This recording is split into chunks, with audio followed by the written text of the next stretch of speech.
हे ओही बन जैती फूल सान सुंदर गौरी देखते सोहागिन के कावन बन जैती जाहि बन जोगी या के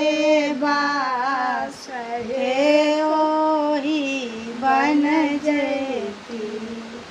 जाहि बन जोगी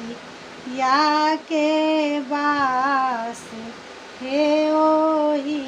बन जेती अहिरा में खाती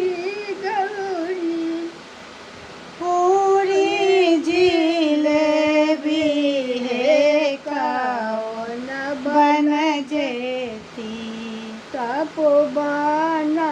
खिचारी के दादी के बहुत पुरान गीत सब बन जैती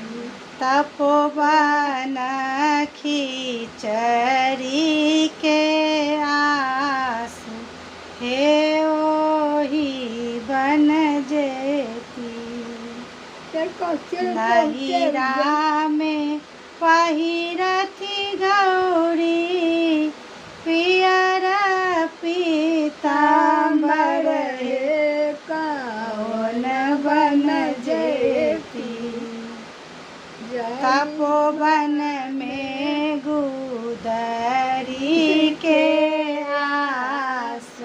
हे ओही बन जेती बोल में कत सैतै बड़ तो सलखिन भिखारी ने।